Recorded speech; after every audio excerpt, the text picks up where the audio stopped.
Hello friends,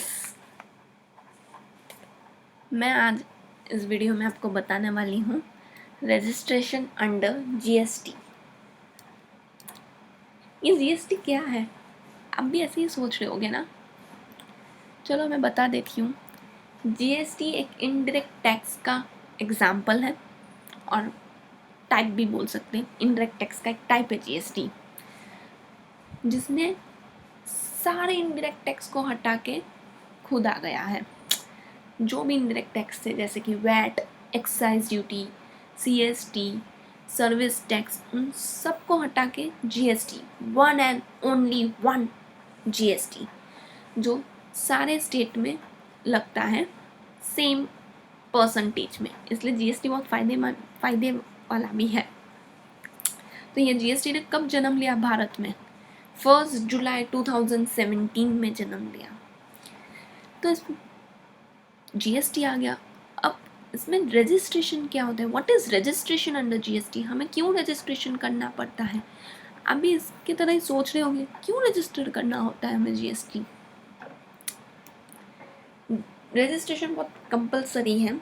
एक छोटा सा एग्जांपल, आप शॉपकीपर हो या बिजनेसमैन हो, आपने गुड्स एबीसी से खरीदा, तो उसने आप पर जीएसटी चार्ज किया है, जीएसटी लिया है, पर आप रजिस्टर्ड नहीं हो जीएसटी में, तो आप किसी भी कस्टमर्स को बेचोगे तब आप जीएसटी कलेक्ट नहीं कर सकते। कलेक्ट करने का हक उसे ही है जो जीएसटी में रजिस्टर होता है। सो जीएसटी कुछ नहीं है, टैक्स पेयर की आइडेंटिफिकेशन से, या टैक्स पेयर का पहचान है। आपकी पहचान बन सकती है रजिस्ट्रेशन, कि आप जीएसटी कलेक्ट कर सकते हो।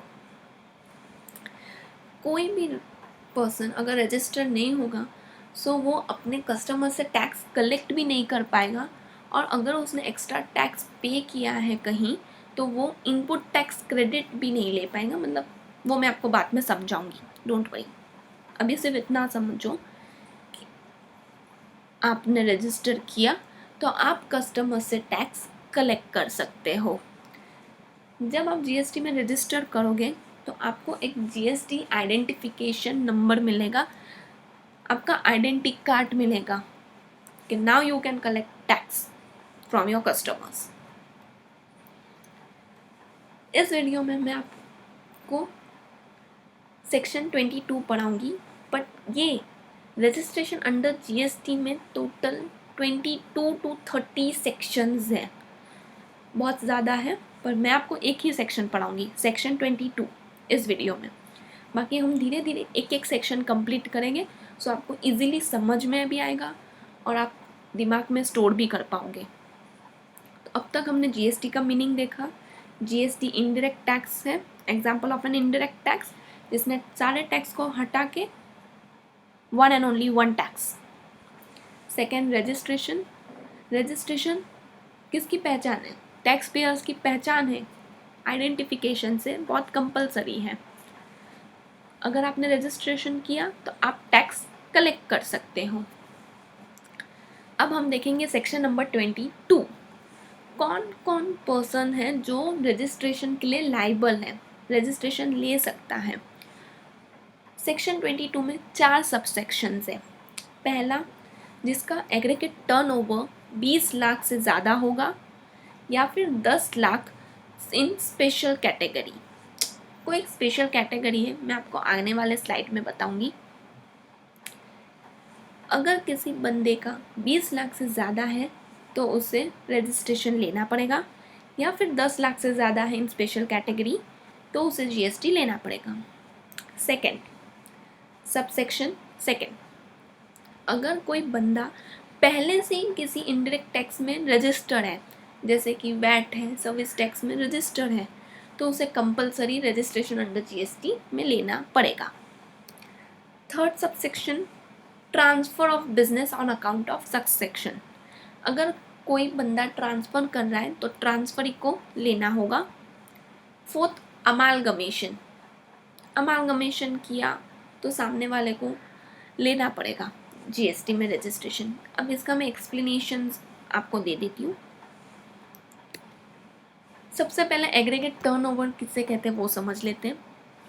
हमने पहले सब सेक्शन में पढ़ा था, जिसका 20 लाख से ज़्यादा एग्रीगेट टर्नओवर हो या 10 lakh in special category. Aggregate turnover में किस टाइप की इनकम्स आएगी आपकी? आपकी सारे टैक्सेबल सप्लाईज, सारे एग्जेम्प्ट सप्लाईज, सारे एक्सपोर्ट्स, सारे इंटरस्टेट सप्लाईज को आप प्लस करके जो भी टोटल आएगा उसे हम कहते हैं एग्रीगेट टर्नओवर। तो पहला सबसेक्शन क्या कहता है?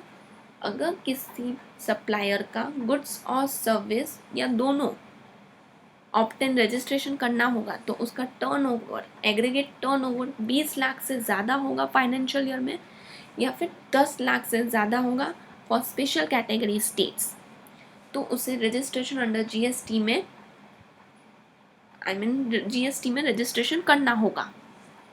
स्पेशल कैटेगरी स्टेट्स 4 है, मणिपुर, मिजोरम, नागालैंड, त्रिपुरा। MMNT, मणिपुर, मिजोरम, नागालैंड, त्रिपुरा। मैंने नीचे एग्जांपल दिया है, यह है मिस्टर अजय जिसका एग्रीगेट टर्नओवर 28 लाख है। सो इसे रजिस्ट्रेशन लेना कंपलसरी है? यस, कंपलसरी है, उसे रजिस्ट्रेशन लेना होगा। अब ये मिस अनीता है जिसका एग्रीगेट टर्नओवर 18 लाख है, बट वो त्रिपुरा में रहती है, त्रिपुरा में बिजनेस करती है, तो उसे रजिस्ट्रेशन लेना कंपलसरी है? यस। तो पहला सबसेक्शन तो बहुत इजी है, जिसका भी एग्रीगेट टर्नओवर 20 लाख से ज़्यादा होगा उसे लेना होगा, या फिर 10 lakh in special category states MMNT, Manipur, Mizoram, Nagaland, Tripura, तो उसे जीएसटी में रजिस्ट्रेशन लेना कंपलसरी है। सेकेंड सबसेक्शन, अगर कोई बंदा पहले से कोई इनकम टैक्स लॉस में इनडायरेक्ट टैक्स लॉस में रजिस्टर्ड है, जैसे कि एक्साइज सर्विस, उस वैट उसमें रजिस्टर्ड है, तो उससे कंपलसरी इसमें रजिस्ट्रेशन लेना होगा। ये बंदा सोच रहा है कि मैंने वैट में रजिस्टर किया है, सो क्या मुझे जीएसटी में रजिस्ट्रेशन करना पड़ेगा? जी हाँ, बिल्कुल आपको करना पड़ेगा जीएसटी में रजिस्टर। कब? जब से जीएसटी आया है तब से।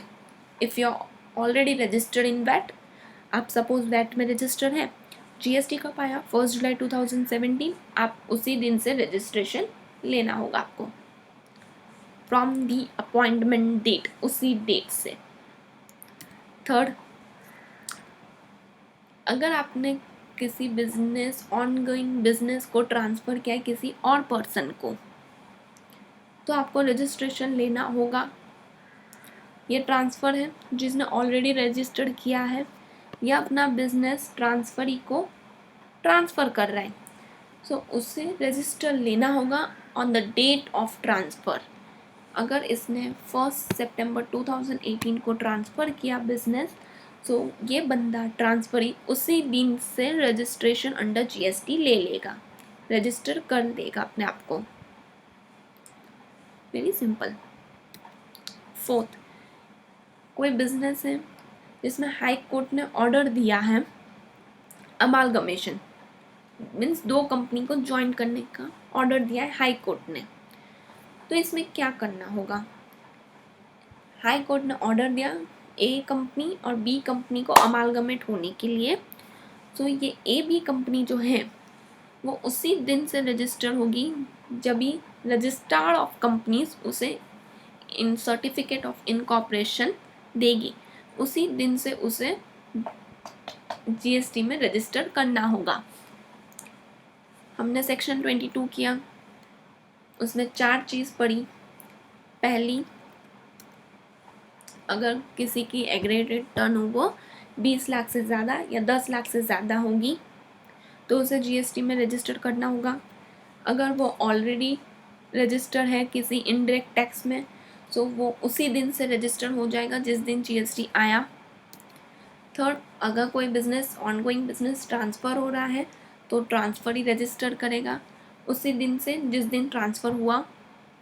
फोर्थ, अगर अमालगमेशन या डीमर्जर हुआ ऑर्डर ऑफ हाई कोर्ट्स में, तो जो अमालगमेट हुए कंपनीज वो उसी दिन रजिस्ट्रेशन करेंगे जिस दिन ROC आपको सर्टिफिकेट ऑफ इनकॉर्पोरेशन देगी, उसी दिन से आपका रजिस्ट्रेशन हो जाएगा। एग्रीगेट टर्नओवर क्या है वो भी पता चल गया आपको। सो ये वीडियो में हमने सेक्शन 22 किए जिसमें 4 सब सेक्शंस है and it's very simple. Thank you, please like and subscribe my video. Thank you.